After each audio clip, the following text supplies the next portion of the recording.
우리에게 주시는 하나님 말씀은 민수기 5장 1절에서 8절입니다.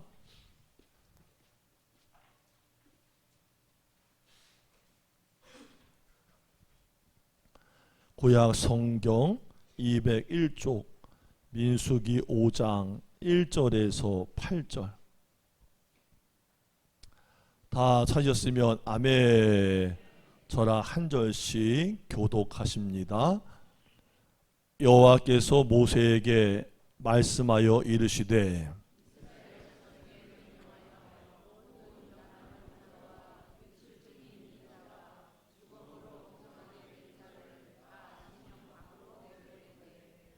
남녀를 막론하고 다 진영 밖으로 내보내어 그들이 진영을 더럽게 하지 말라. 내가 그 진영 가운데 거하느니라 하시매.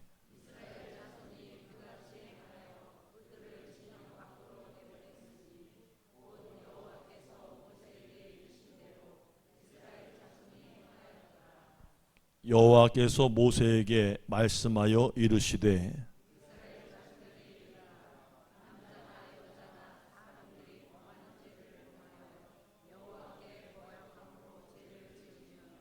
그 지은 죄를 자복하고 그 죄값을 온전히 갚되 5분의 1을 더하여 그가 죄를 지었던 그 사람에게 돌려줄 것이요. 함께 읽습니다. 만일 죄값을 받을 만한 친척이 없으면 그 죄값을 여호와께 드려 제사장에게로 돌릴 것이니 이는 그를 위하여 속죄할 속죄의 순양과 함께 돌릴 것이니라. 아멘. 자, 광고도 드렸고 말씀도 나눴습니다. 자, 전후좌우로 반갑게 인사해 봅시다. 하나님이 우리와 함께 하십니다. 아멘, 아멘, 아멘. 저는 서재에 앉아서 설교를 준비하거나 일을 하기 전에 먼저 필기구가 제자리에 잘 정리되어 있는가를 살피고요. 패드 하나 이게 삐뚤어진 것도 보지를 못해요. 예전에 저희 어머니가 저한테 그랬어요. 승질이 더러워서 그렇다고 말이야. 근데 그게 아니라 원래 이게 가지런하게 정리가 되어 있는 걸 되게 좋아하는 스타일이에요.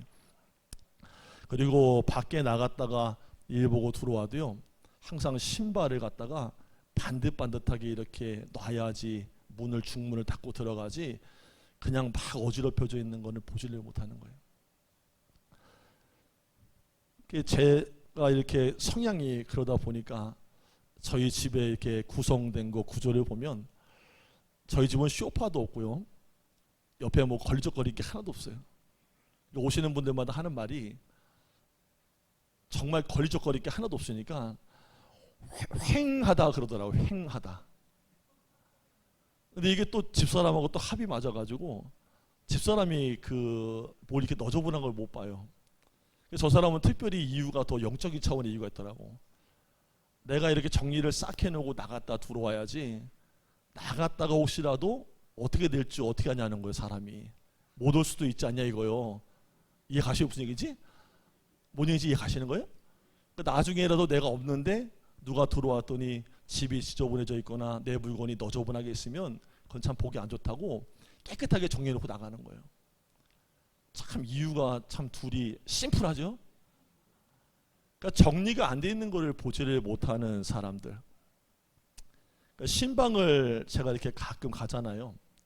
가면은 그 집의 입구에서부터 이렇게 보면요, 그 가정이나 그 사람의 내면의 상태를 어느 정도는 파악이 돼요. 함께 합시다. 질서, 정연한 삶. 별소리 다 해도 집안이 더럽게 있거나 너저분하게 널려 있는 것은 자신의 내면의 질서가 그렇다는 거예요. 어쩔 수 없어요. 여러분, 우리가 방송인 서장훈 씨처럼 사는 삶을 살 수는 없어요. 막 미친 듯이 막 닦는 사람들 있죠. 막 발만 막 침대에 닿아도 막 어떻게 그럴 수가 있냐고 말이에요. 절대 걸터앉지 못하고 있는 사람들. 그렇게까지는 않지만요. 그래도 우리가 자기의 삶을 깨끗하게 정리하고 좀 준비하는 그런 청결한 삶을 살 필요가 있다는 거예요. 여러분, 아마 하나님께서도요, 이스라엘 자손의 삶이 정리가 되고 정결하기를 원하셨던 것 같아요. 지금까지 이스라엘의 자손의 전체의 수와 성막에서 섬길 제사장 레위 자손의 수를 1장부터 4장까지 다 계수하고 그 할 일에 대해서 4장에 대해서 다 말씀하신 다음에 하나님이 이스라엘 자손들에게 진영을 깨끗하게 하라 이렇게 말씀하세요. 한마디로 이건 뭐라고 말하냐면 정결하고 거룩한 삶을 살라고 명령하신 거예요. 함께 합시다. 성도는 정결하고 거룩한 삶으로. 하나님은 모세에게 진영 밖으로 내보낼 것이 무엇이고 그들의 내면에 있는 죄는 어떻게 처리해야 될 것이고 그리고 의심이 되는 사람의 죄에 대해서는 어떻게 대할지를 지시하셨다는 거예요. 그리고 그렇게 해야 될 이유에 대해서는요, 내가 그 진영 가운데 거하기 때문이다라고 말씀하셨어요. 여러분, 제가 지난 주일에도 말씀을 드렸지만 제 생각에는요, 예수 믿는 우리가 받은 가장 큰 복은요, 부활하신 예수님께서 거룩한 영이신 성령으로 내 안에 오신 것입니다.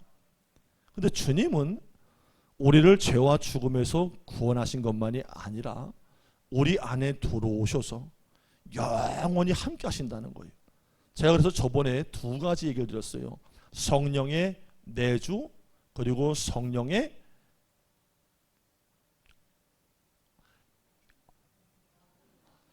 성령의 내주 그리고 성령의 영주라고 말이에요. 영원히 거하심이란 말이에요. 같이 한번 해볼까요?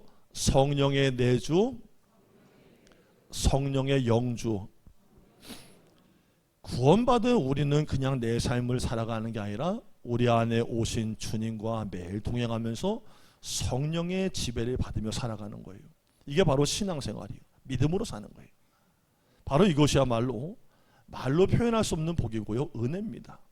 여러분 그렇게 믿어지기를 축복합니다. 옛날 이야기 하나 들려드릴게요. 평소에 효가 뛰어나고 근검절약하기로 소문이 났던 백성을 세 사람을 뽑았대요. 그 임금님의 상을 받기 위해서 이 사람들이 궁궐로 갔다는 거예요. 왕을 만나기 전에 먼저 상벌을 책임지는 관리를 만났는데 이 관리는 이렇게 물었습니다.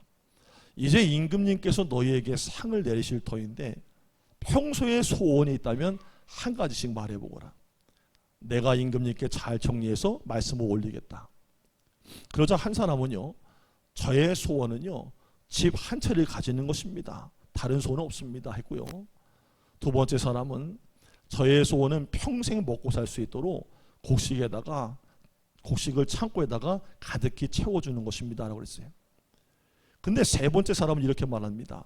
예, 저는요, 임금님께서 딱 하룻밤만 저희 집에 오셔서 주무시고 가신다면 영광으로 알겠습니다.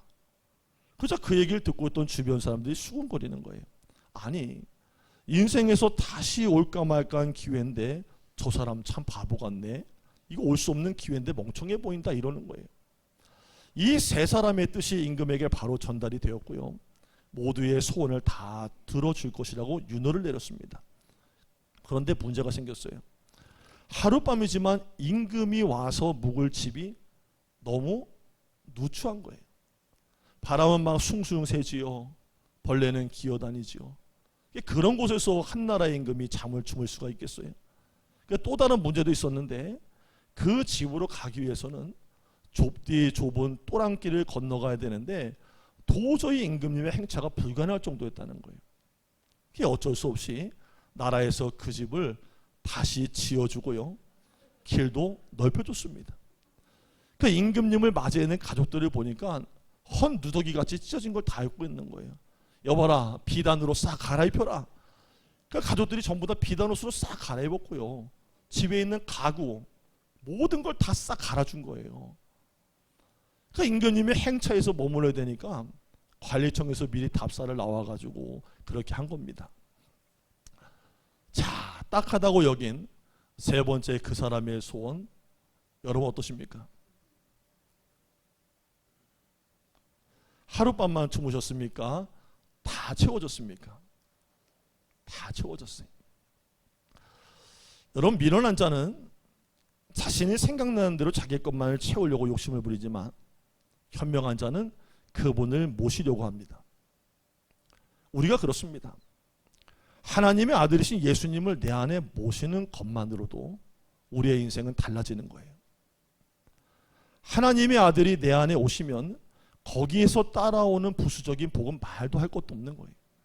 주님이 내 안에 오셔서 거주하시기만 하시면 우리 안에 오신 그 예수님으로 인해서 내 삶은 아름답게 변화하고 말 것입니다.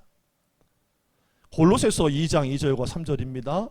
하나님의 비밀인 그리스도를 깨닫게 하려 함이니 그 안에는 지혜와 지각의 지식의 모든 보화가 감추어져 있느니라. 자, 누구 안에 감춰져 있다고요? 누구 안에? 이 분위기가 지금 영화관처럼 돼가지고 분위기가 좋으니까 잘 집중을 못 하시네. 함께 하시다. 예수 그리스도 그분 안에 모든 보화가 감춰져 있다고 말했어요. 그렇기 때문에 이런 복을 누리려면 먼저 나 자신의 삶이 항상 정결하게 정리되어 있어야 한다는 거예요. 이거는 비단 한 개인만이 아니에요. 교회도 마찬가지예요. 성경은 교회를 하나님의 전이라 그래요. 그리스도의 몸이라 그래요. 하나님이 임재해 계시고 예수님의 몸이 교회라면 당연히 교회는 정결하고 거룩해 할 것입니다. 여러분, 하나님께서 이스라엘 자손에게 지시하신 것이 바로 이거예요. 하나님이 그들을 자기의 백성으로 삼고 이제 내가 그들의 진영 가운데 거하겠다, 그들과 함께 하겠다고 말씀하셨는데, 그래서 서로가 진영을 깨끗하게 하고 있어야 한다, 정결하게 하고 있어야 한다고 말하는 거예요. 자, 그러면은 그 이스라엘의 진영을 어떻게 깨끗하게 하라고 하셨을까라는 거예요. 오늘 우리가 우리의 경우를 보면 예수님을 모시고 사는 성도, 그분의 몸된 교회는 어떻게 정결하게 할 수 있을까? 본문에 보니까 하나님이 모세에게 이스라엘 자손이 지켜야 되는 세 가지 삶의 수칙을 말씀하셨어요. 그 첫 번째는 이스라엘 진영의 정결함입니다. 함께 합시다. 진영의 정결함. 그 성도와 교회의 정결함을 위해서는 너희가 진영 밖으로 내보낼 것이 있다고 말씀하셨어요. 그게 바로 1절과 2절이에요. 함께 한번 읽어봅시다. 1절, 2절 시작.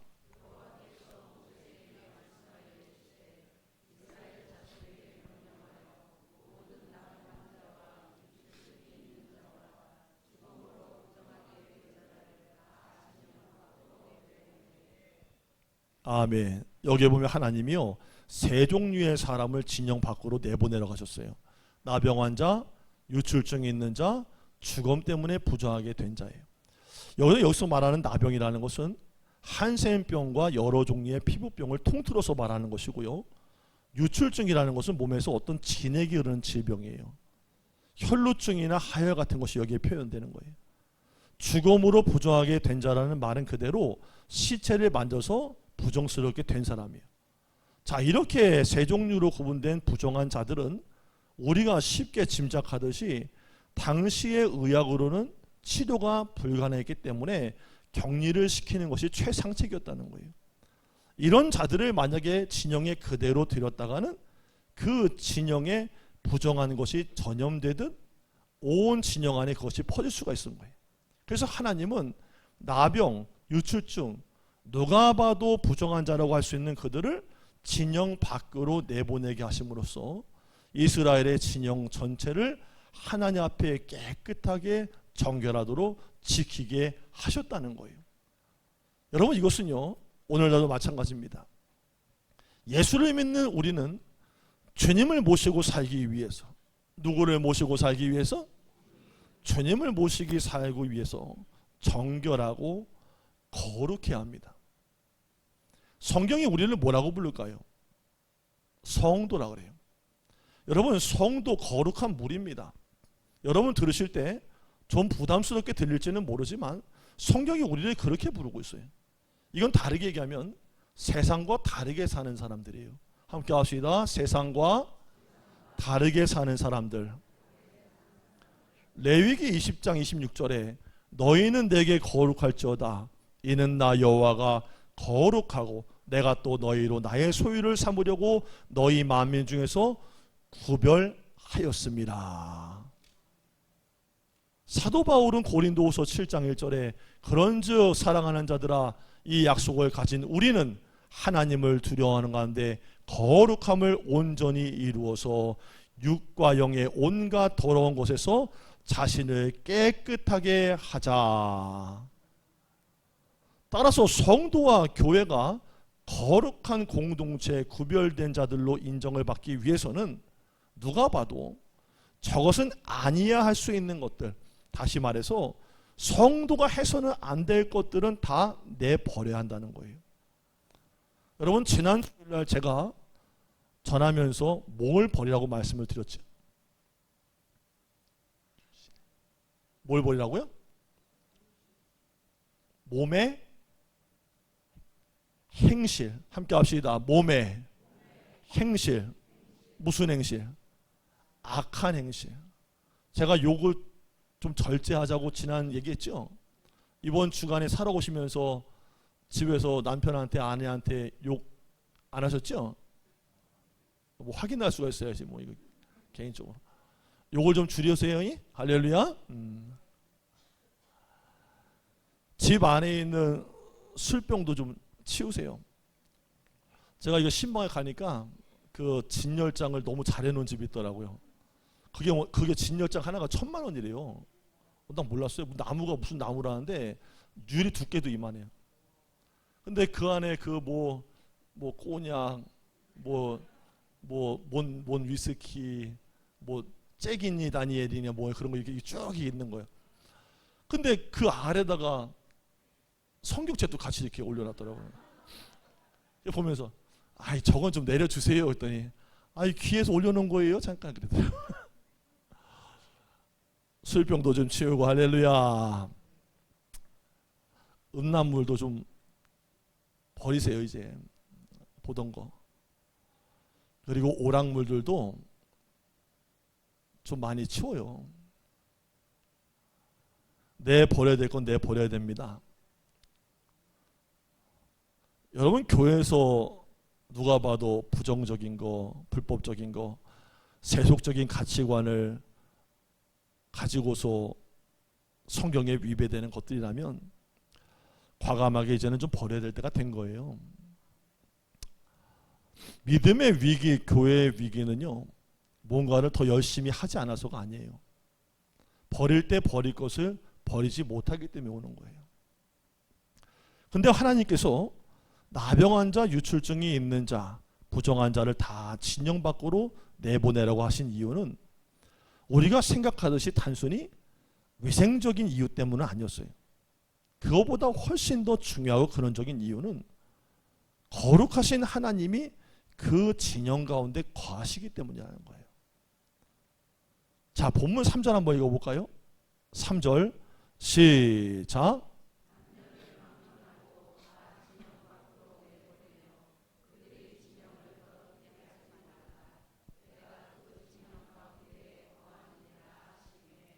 아멘. 자, 여러분이 보실 때 진영 밖으로 내보내야 된 이유는 뭐예요? 정확하게 주어가 뭐예요? 그 안에 우리들만 있어서예요? 이스라엘 백성만 있어서예요? 아니요. 하나님이 거하심이에요. 여러분 생각해 보세요. 자기 혼자만 사는 집이라면 무슨 상관이 있어요?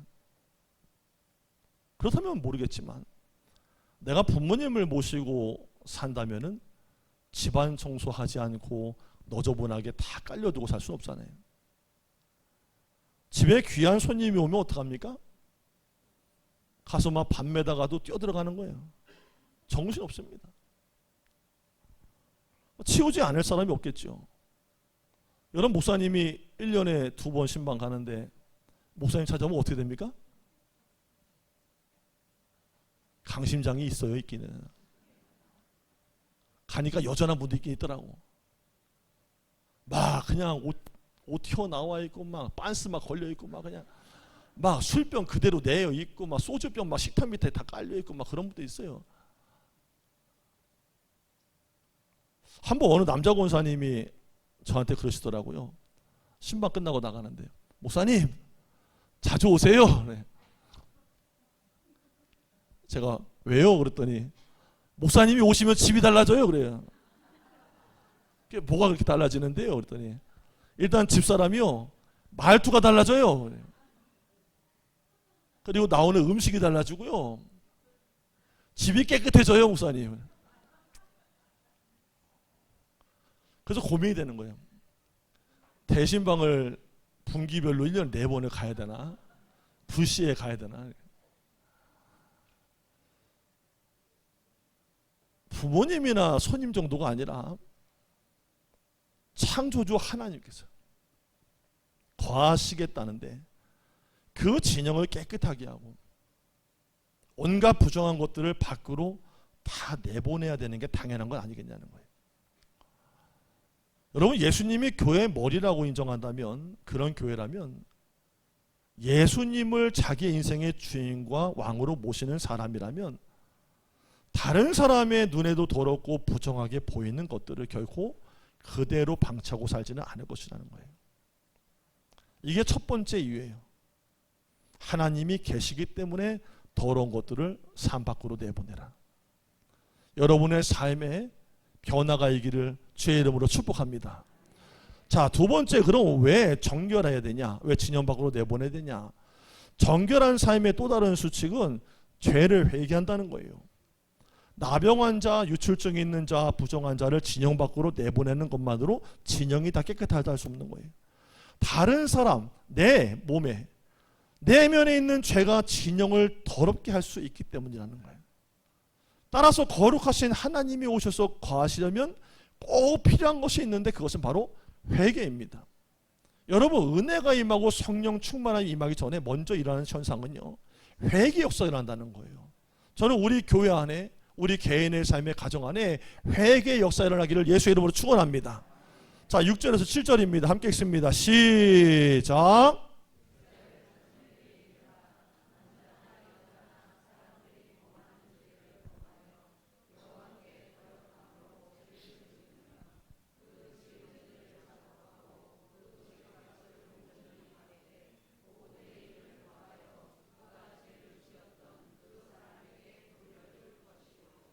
아멘.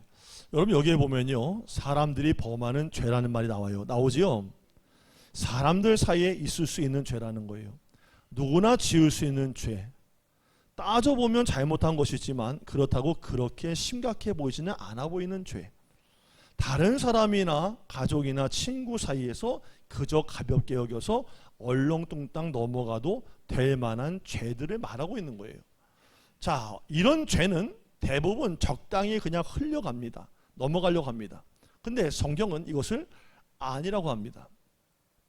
사람들 사이에서 흔히 일어날 수 있는 죄도 궁극적으로는요, 하나님을 거역한 죄라고 말하고 있기 때문이에요.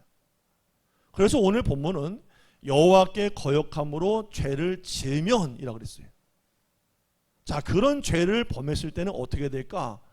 그 지은 죄를 자복하고 그 죄값을 온전히 갚아야 한다.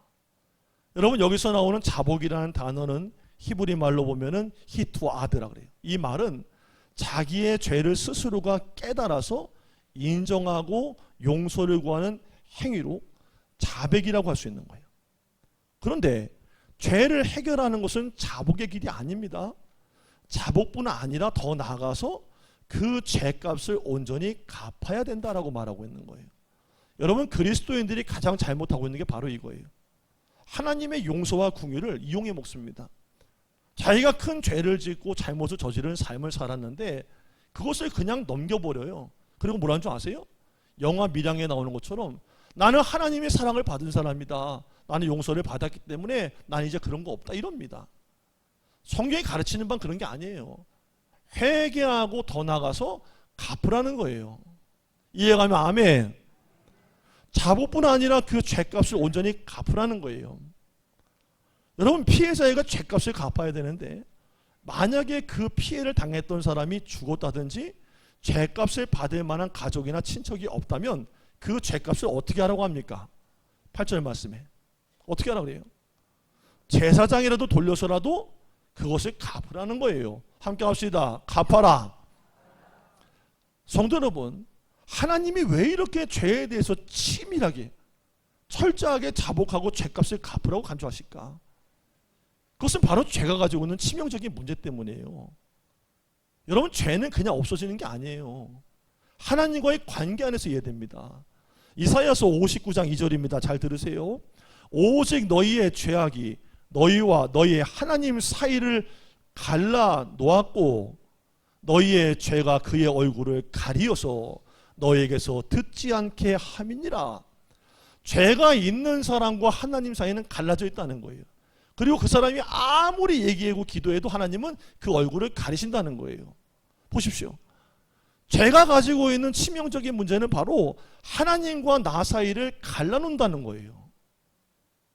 그것만이 아니죠. 죄가 가지고 있는 다른 치명적 문제는 죄가 우리의 영혼을 더럽게 만든다는 거예요. 여러분, 마가복음 7장 2절에서 23절에 장로들의 전통에 대한 얘기가 쭉 나오거든요. 근데 거기서 예수님이 이런 말씀하십니다. 사람을 더럽게 하는 것은 밖에서 사람에게로 들어가는 음식이 아니라 오히려 사람 속에서 나오는 것 곧 죄가 사람을 더럽게 하느니라. 여러분, 사람 속에 뭐가 있다는 거예요? 죄의 뿌리가 있다는 거예요. 죄의 씨앗이 있다는 얘기예요. 그러니까 거룩하신 하나님이 우리 안에 거하시려면, 나와 소통하시고 함께 하시려면 그 죄를 해결해야만 한다는 거예요. 죄가 있는 곳에는 하나님이 오실 수가 없다는 거예요. 여러분, 살면서 어떻게 우리가 완벽해요? 어떻게 우리가 완전해요? 흠이 어떻게 없을 수가 있어요? 살면서 타인에게, 그러나 알면서도 고의적으로 악을 행했거나 물질적인 손해를 입혔거나 그 사람 눈에 피눈물 나게 만든 일이 있다면 여러분, 하나님과의 관계가 막히거나 하나님으로부터 주목받지 않으려면요, 해결하고 넘어가야 됩니다. 만약에 타인에게서 탈취한 물질의 이득이 있다면 여러분, 그거 이득되지 않습니다. 여러분 자녀들이 그거 다 토해내야 됩니다. 함께 합시다. 내가 잘못한 것은 밑으로 내려간다. 죄에 이어진 승계를 말하는 게 아니에요. 하나님이 살아계시기 때문에 보신다는 얘기예요. 만약에 여러분 마음속에 지금 걸림이 있다면, 소득이 남겨진 게 있다면요, 털고 가세요. 속죄 예물을 하나님께 드리시고 회개하셔야 돼요. 아니, 그렇게 했었네, 내가 잘못했네, 그 당시에. 그러고 넘어가면 안 됩니다. 어물쩡하지 말라는 거예요. 회개하고 행동으로 바꾸라는 거예요. 이렇게 본다면 가장 심각한 죄는요, 물론 도덕적인 죄에 다른 사람한테 피해를 입힌 죄도 큰 문제겠지만 제 생각에는 하나님이 우리 안에 오셔서 거하시는데 그 하나님을 믿지를 않는 거예요. 그리고 말씀을 하셔도 그 말씀을 듣고 깨닫지 못하고 돌아서지 않고 무시하거나 자기 마음대로 사는 거예요. 여러분, 교회를 다니는데 왜 말씀이 영향력이 내 안에 미치지가 않습니까? 하나님이 내 안에 거하신다면서 왜 말씀이 나를 찌르질 않냐는 거예요. 그리고 자기 마음대로 삽니다. 그래 놓고 또 교회에 오는 거예요. 근데 그건 회개가 아니고 그건 신앙이 아닙니다. 신앙은 변화하는 거예요. 옆 사람 깨우면서 인사합시다. 신앙은 변화하는 것입니다. 변해야죠. 저는 오늘 설교를 듣고요, 남한테서 빼앗은 물질과 억울하게 뺏은 이득이 있다면요, 토해내는 역사 일어났으면 좋겠어요. 여러분, 목사는요, 가면 다 들어요, 얘기. 그 교회 가서 몇 년 말씀을 다 하게 되는 거예요. 하다못해 4대 5대 전까지 얘기 다 들어요. 근데 그러면서 보는 거예요. 아니, 신앙생활을 어떻게 저렇게 하냐, 어떻게 저런 상태로 교회를 다니냐, 하나님하고 해결도 안 되고 사람하고도 해결이 안 되는데 어떻게 교회를 다니냐. 그건 아니지. 제가 주중에 책 리뷰를 살피다가 판교 우리들 교회 김양재 목사님의 그 창세기 큐티 마지막 권에 있는 표지에 있는 문구를 보게 됐어요. 참 잘 썼더라고요. 자녀에게 남길 최고의 유언은 회개입니다. 여러분 얼마나 자주 회개하십니까? 회개를 자주 하세요? 회개는 말이 아닙니다. 회하고 개하는 것입니다. 깨달았으면, 돌이켰으면 행동으로 갚는 거예요. 할렐루야. 혹시 친척 가운데, 친구 가운데, 교우 가운데 여러분들이 잘못해서 용서를 진심으로 빌어본 적이 있으십니까? 제자리로 잘못을 돌려온 적이 있습니까? 교회만 수십 년 동안 문턱만 밟고 다니지 않았습니까? 그렇다면 그 사람 안에는 성령 하나님이 안 계신 겁니다. 개한 데까지 나아가지 않으면 성령과 상관이 없는 사람입니다. 교회는 누구나 다닐 수 있습니다. 누구나 오라는 것입니다. 그러나 아무렇게나 다니지는 말라는 것입니다. 이게 두 번째 하나님이 우리 안에 거하시는 이유라는 거예요. 자, 마지막 세 번째입니다. 사람이 밝힐 수 없는 타인의 죄에 대해서는 하나님의 공의로우신 심판에 온전히 맡겨야 한다는 거예요. 이게 세 번째 수칙이에요. 근데 너무 길어서 제가 다 읽진 않겠어요. 11절부터 31절 마지막 절까지가 바로 이 아내의 간통을 밝히는 절차인데, 이건 그 시대에 해당되는 얘기일 수 있기 때문에 오늘날은 바꿔볼게요. 남편과 아내의 간통을 밝히는 절차. 자, 마음에 드세요, 여자분들? 할렐루야. 성경에는 아내의 간통만 밝히는 절차라고 되어 있지만 이유는 있어요. 근데 오늘날은 안 그래요. 남자든 여자든 다 그래요. 자, 오늘 11절부터 31절 마지막까지 읽지 않습니다. 근데 이 부분을 다루고 있는 내용을 말씀을 드릴게요. 여기에는요, 이스라엘 진영 가운데 발생할 수 있는 부정들 가운데 매우 독특한 것에 대해서 얘기하고 있어요. 그게 뭐냐? 함께 합시다. 의심하는 거. 끝없이 의심하는 거. 자, 이 자리에도 계실 거예요. 내 남편과 내 아내 말은 안 하지만 수십 년 살면서 끊임없이 의심하는 거. 지금도 의심 중일 수도 있어요. 지금도. 그럼 그분들은 오늘 말씀 11절부터 잘 들으세요. 교회 공동체와 가정 공동체를 무너뜨릴 수 있는 가장 큰 독소 중에 하나가 바로 의심하는 거예요. 이게 근거 없이 의심하면 사람 죽어요. 남편이 아내를 의심하고 아내가 남편을 의심하면요, 가정은 행복할 수 없어요. 늘 밑으로 와요. 그런데 어떤 남자가 아내를 의심합니다. 오늘 이 본문이 그렇다는 거예요. 아내가 탈선한 것 같습니다. 했다 그랬어요? 그런 것 같다 그랬어요? 탈선했다 그랬어요? 그런 것 같다 그랬어요? 의심 중입니다. 그런데 객관적인 증거도 없어요. 단지 상황과 정황의 의심만 있을 뿐이에요. 자, 이런 경우에는 사실상 대응하기가 쉽지 않다는 거예요. 앞에 두 경우, 첫 번째 말씀드린 것처럼 아내의 부정이 있는지 없는지를 확실히 알 수가 없을 때 그러면 어떻게 하라는 거냐? 이 본문을 요약하면 우선 그 의심받는 아내를, 그 의심받는 남편을 제사장 앞으로 데려가서 의심의 소재라고 불리는 특별한 제사를 드리도록 했다는 거예요. 이 제사는요, 죄악을 기억나게 하는 소재라는 거예요.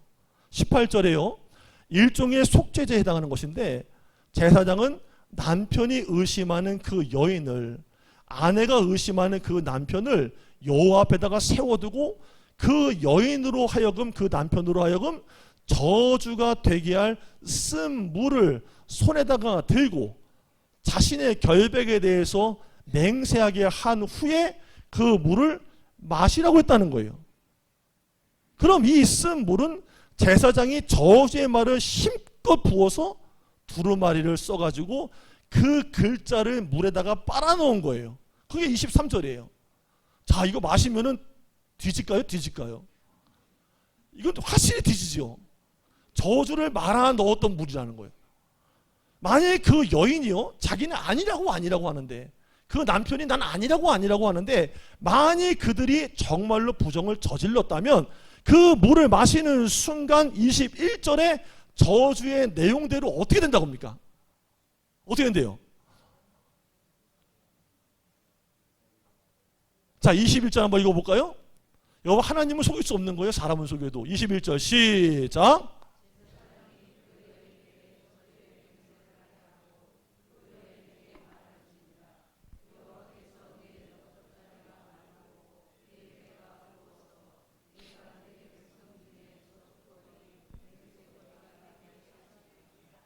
아멘.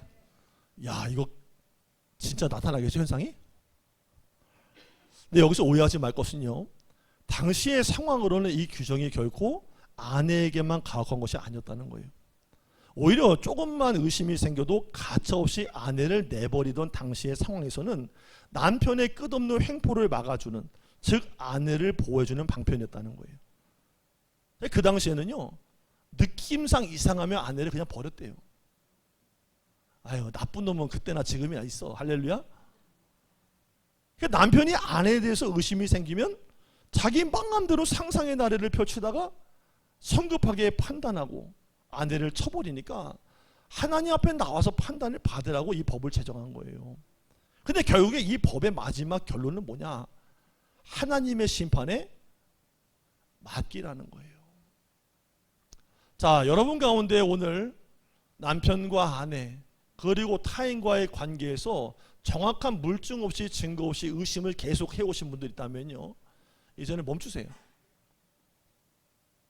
멈추세요. 그리고 하나님께 뭐 하라고요? 하나님께 맡기세요. 내가 맡기면 그의 행위와 감춰진 일들을 따라서 하나님이 그에게 어떻게 하실 거예요? 21절 어떻게 하실 거예요? 어떻게 하실 거예요? 여러분, 오늘날도 하나님의 일하심은 있습니다. 감추어진 것은 없어지는 게 아닙니다. 하나님이 해결하십니다. 할렐루야. 오늘날에도 이처럼 여호와 앞에 두고 그 판단과 심판을 맡게 될 경우가 있다는 거예요. 분명하게 밝혀지지 않고 밝혀질 수 없는 타인의 죄가 그렇다는 거예요. 그럴 때 함부로 너희가 사람을 비판하거나 의심하지 말고 하나님께 맡겨야 한다는 거예요. 남을 의심하고 판단하는 것은 성도에게는 어울리지 않습니다.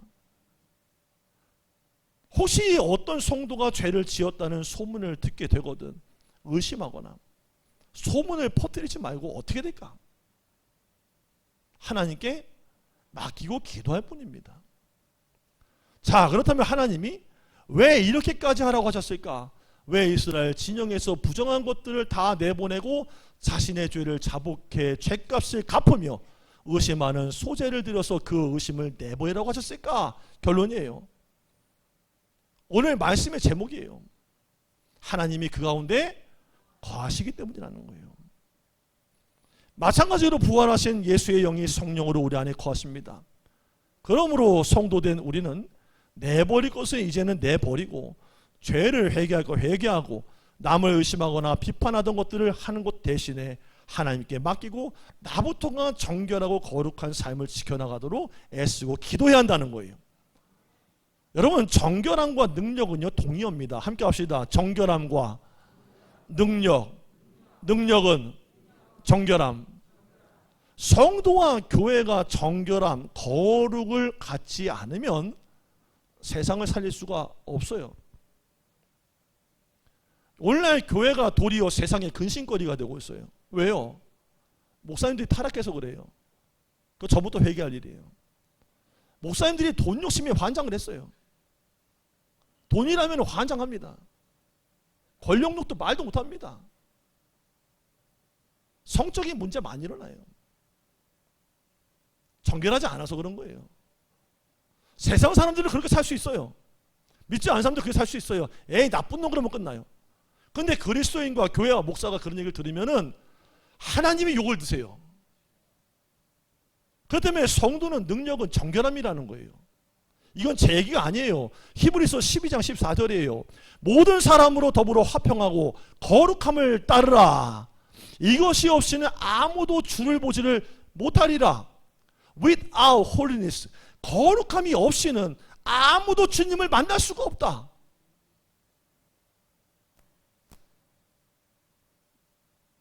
어떤 성도에게 어떤 교회에 하나님이 오시면서 거하시겠냐는 거예요. 복을 주시겠냐는 거예요.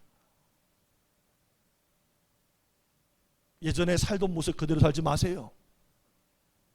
정결함을 유지하시기 바랍니다.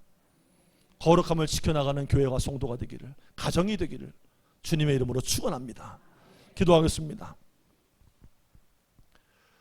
예수 그리스도의 부활의 영으로 믿음 있는 이의 심령 안에 거하시는 성령님, 날마다 우리의 속사람을 만져주시고 정결케 하시어서 말씀을 따라 하나님의 기쁘신 일을 행하며 살아갈 수 있도록 도와주옵소서. 감사하며 예수님의 이름으로 기도드립니다. 아멘.